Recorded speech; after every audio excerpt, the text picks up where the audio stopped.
Hey guys, welcome back to Clownfish Gaming. This is gaming news under 10 minutes, that is, on Clownfish Gaming. And we're going to talk about how violent video games don't diminish empathy, according to a study. Now, they could make you deaf. That's another study. We'll talk about both of these things, but it is interesting because there has been this attempt by the media over the last couple decades to draw a straight line between violent video games and real life violence.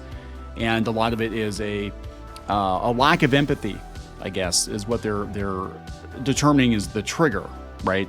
That people don't feel empathetic toward their victims or toward other people or animals or whatever because they're, blowing zombies away in video games or shooting people in the head in Grand Theft Auto. And because of that, people have become desensitized. And apparently that's not the case. I never really thought was the case because I think most people can separate video games from reality. And there's a big difference between shooting something in the head in a video game and actually doing it in real life. So let's talk about this. Before we get into it, please subscribe for more gaming news, more gaming content, more gameplay videos here on Clownfish Gaming. Subscribe wherever you found this episode at, guys. This is coming from neurosciencenews.com. It says violent video games do not diminish empathy. Okay, this is interesting though. Adult subjects new to such games participated in an experiment where they played a violent version of Grand Theft Auto 5. There's a non-violent version of Grand Theft Auto. Their empathetic responses were measured before and after the gaming sessions. Surprisingly, the study found no significant impact on empathy or related brain activity. Now, that's kind of misleading because I think there's a big difference. Personally, I think there's a difference between kids and teens who grew up playing games like this and adults who've never played them before and they've actually had the ability to form like actual human attachments. But I'm just saying, but I really do not believe that violent video games are the end all be all of why people commit violence in the real world. I think there's a lot of societal pressure. I think that people are not allowed to blow off steam like they were in the past. So everything gets bottled up. Lots of other reasons. I'm not a psychologist, but just my personal observation, like back in the day back in my day, but back when I was a kid and a teenager, we used to get into more fist fights. And, a lot of teachers just turned a blind eye to it. And I can tell you, we weren't having the school shootings and stuff like that back then, even though we had access to firearms, but we weren't shooting each other. We were just beating the crap out of each other, getting it out of our system and moving on. And now everything seems to escalate so much more than it did back then. It's very, very, very sad. But video games are not the cause of that. There are lots of other issues, in my opinion. Key facts. The study involved 89 adult males with minimal exposure to violent video games, ensuring unbiased results.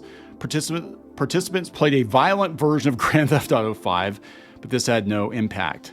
The study cautions against conclusive claims about the harmlessness of violent video games, emphasizing the need for careful interpretation and further research. Please give us more money to do some more research, bro.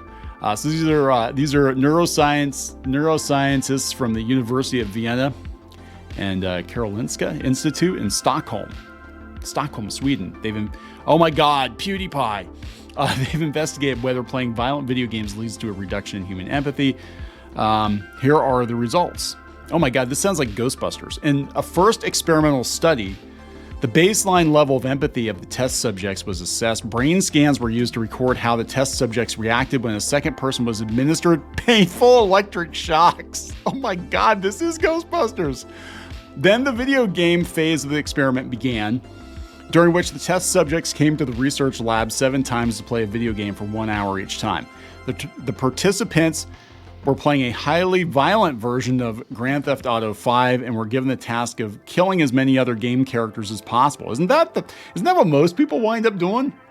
That's what I usually wind up doing. I'm like, yeah, I know there's missions, but I really just want to punch a hooker in the face just because I'm having a bad day.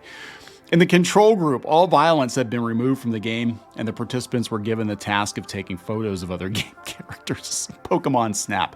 Pokemon Snap versus Pal World is what we're talking about here. Finally, after the video game phase was over, the test subjects were examined a second time to determine whether their empathetic responses had changed. The analysis of the data showed that the video game violence had no discernible effect on the empathetic abilities of the test subjects. The reactions of the participants in the experimental group who were confronted with extreme depictions of violence did not differ statistically from those of the participants who only had to take photos. In addition, there were no significant differences in the activity of brain regions that had been identified in other studies as being associated with empathy, such as the anterior insular and anterior mid-cingulate cortex. So basically, I think we have a lot of people who are like, yeah, don't play violent video games. Play Stardew Valley or play, House Flipper, which House Flipper was anger-inducing. We played that in the channel, House Flipper 2. We didn't flip any houses. No, we didn't. We cleaned houses. I paid money for a game that was basically house cleaning simulator. If I wanted to clean a house, I'd clean my own house. Right? Like, why am I paying to clean somebody else's virtual house? That was anger-inducing.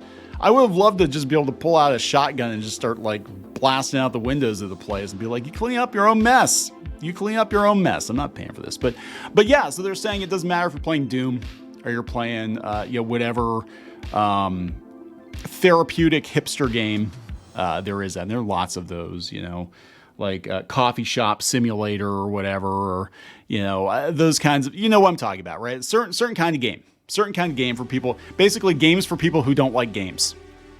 Those are and it's usually some kind of a simulation or something, and just everything is very chill and whatever.